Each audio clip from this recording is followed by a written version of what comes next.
Hey everybody, welcome to what I like to call Breakfast and Brackets. Of course, it's a big college football season here in the South. Many people already predicting what is going to be their picks for the top college picks going into the playoffs. That includes people here at Creekside Restaurant in Lexington and my friends Kirt and KC. And guys, I mean, you promised me you can't get along on anything, right, essentially? Correct. Correct. Right. So what's the season That been might like be the only thing we agree on. What's the season been like for you guys watching everything unfold?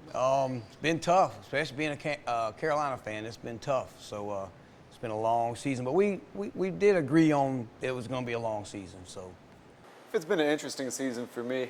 The Gamecocks, I expected the outcome of what the season was going to be.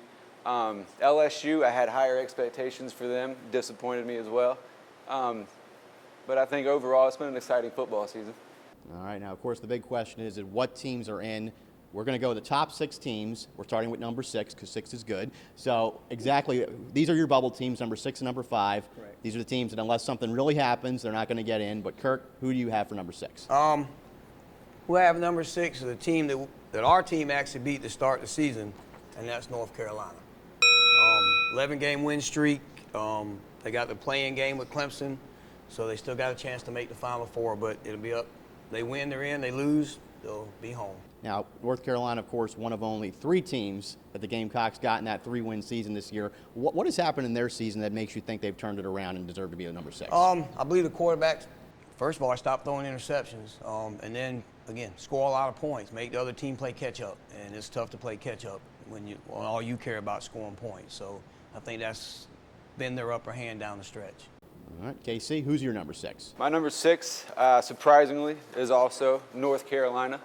But I feel like they are going to beat Clemson. So next week, if you ask me, they will be in my top 4. Moving on, number 5. Kirt, what you got? Number 5, I got Michigan State. One loss happened earlier in the season, but they're a good team. They got a good defense. Quarterback's kind of banged up right now. But again, they got a play-in game. They win, they're in. They lose, they're going to stay home with whoever else loses next week. So right now, number 5 is Michigan State. All right, KC, what you got? My number 5 is also Michigan State. I also feel like they will beat Iowa. It's not going to be a contest at all. They have experience, and the players want to be there more than Iowa does, I believe. So that's it. Michigan State, of course, dealing that one loss to Ohio State. Why are they on the bubble and not in that Final Four mix? They do have the loss. And I feel like it's, for me, watching football, I can watch it and I can tell you that Michigan State is not better than Alabama or Oklahoma, which, that's why they're not in the top 4. Clemson and Iowa are, undefeated is what it is. All right, moving on. The Final Four. Number 4. Kirt? We'll let you go first. Oh. Number 4. Age before beauty, right? Is that what? That's right. Yeah, okay, we got it. Number 4, I have Iowa. I think they're not going to be there next week. I don't think they have a good chance at all. But right now they are undefeated, so they do belong in the top 4. And that's coming from somebody that don't think an undefeated team should be there sometimes. So I give them credit. Sure. Yes, I do. All right, my number 4 is Oklahoma.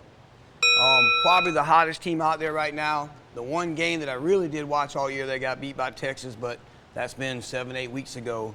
But they're probably the hottest team out there, and as we talked about earlier today, Oklahoma's the only conference champion right now because they don't have a championship game to pretty much be locked into the Final Four. It's just a matter of where they end up in that 4. So right now, my number 4 is Oklahoma. And the Big 12 has such a year where there's been such strong competition, teams knocking off each other. How does Oklahoma survive the fray and make that top 4, do you think? I just think they're already in because the other games that's playing are playing games. Winner stays in, loser goes home. So they're the only team that doesn't have a game this week. So they're pretty much just sitting there. I don't see a team in the top 4 losing and staying in the top 4. So that's how Oklahoma will either be right there at number 5 on some people's and drop into number 4. But I just don't see a top 4 team losing the last game of their season and staying in the playoff. So that's pretty much why I think Oklahoma's already locked in. All right, number 3. Who wants to go first now? I will go first as well. Number 3 for me is Clemson. I have them at 3, surprisingly, because like I said earlier, they will lose to North Carolina this weekend.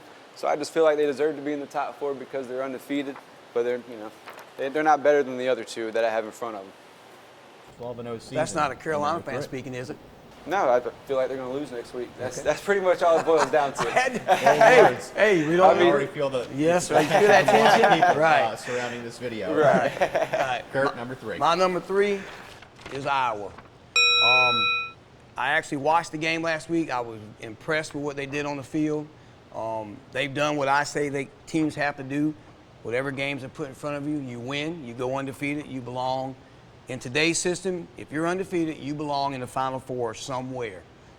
We're not here, people tell them where they're going to be, but if you get through your regular season and all your games and you're undefeated, you belong in the Final Four. So right now, Iowa, again, win you're in, lose, you'll be looking on the outside again. So, but number 3, Iowa.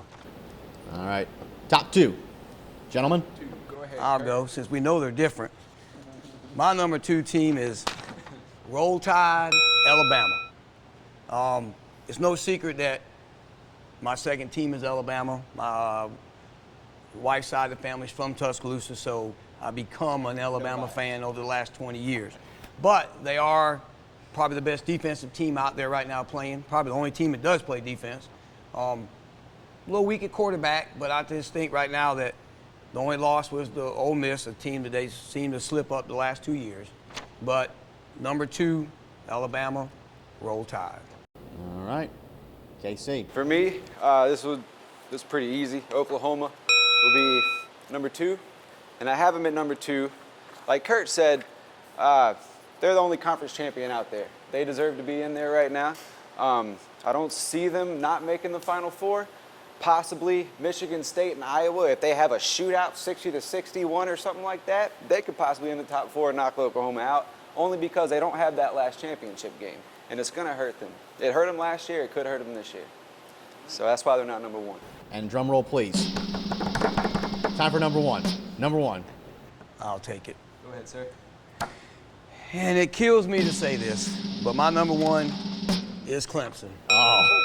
You have no idea how hard that is for him It to is say. hard for us to even say it. It's even the right color, but they're undefeated. They want, we looked at that schedule all year. Oh, Louisville will take them down. Notre Dame will take them down. We knew Carolina wasn't going to take them down by the end of the season. We wanted them to take them down. Right, but they won all their games, and they did what they were supposed to do.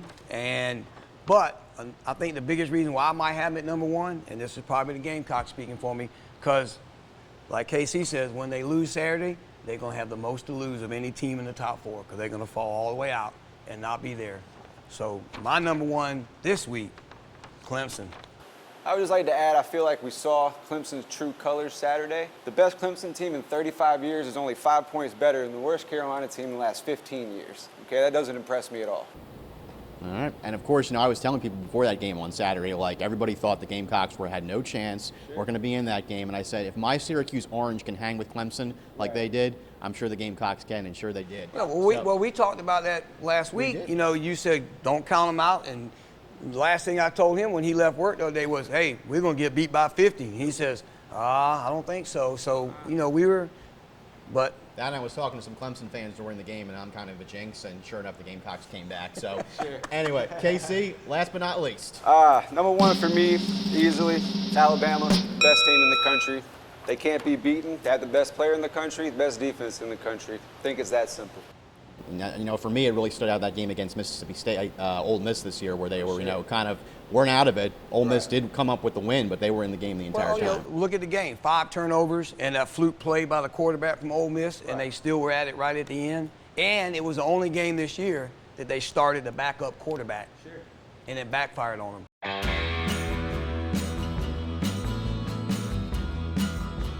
KC, are they for real this year? No.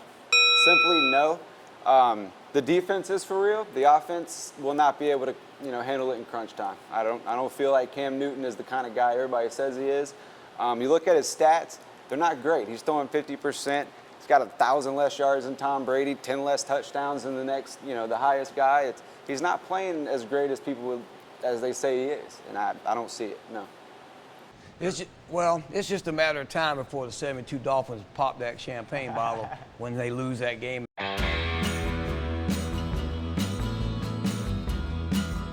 What is the number 1 breakfast food? Number one breakfast food that you need every day when you wake up. Kirt has an idea what mine is. Bacon. Bacon. Everybody loves bacon. You cannot go wrong with bacon. It goes good in anything and everything you put it in or on. all you got to do is come in here on a Saturday or Sunday, put the camera on the grill, and all you'll see is pancakes and French toast.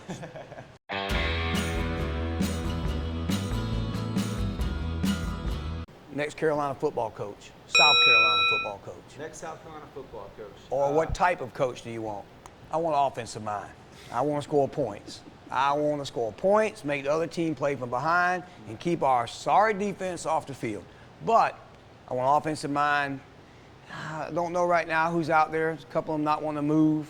I believe there's a couple coaches in the SEC West that need to come to the East, so they only got to play Alabama once to get to the championship. So that's where I'm at on that one. Okay. What do you think about Ray Tanner giving maybe Les Miles a call? They treated you badly. Come on down to Columbia. I think it's I'll take possible. Les Miles. Believe it or not, the way it's working, we might get Mark Richt. Oh, and that's not a I bad. talked with one guy in the parking lot during Saturday's game, and he was like, We need to rebuild. Maybe Chip Kelly will come down now that he's done. you know what? Maybe. Many would say you can have him at this point.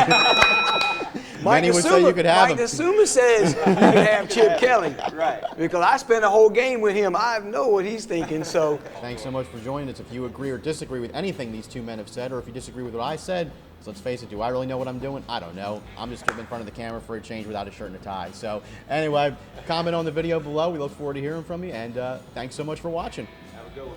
thank you, sir.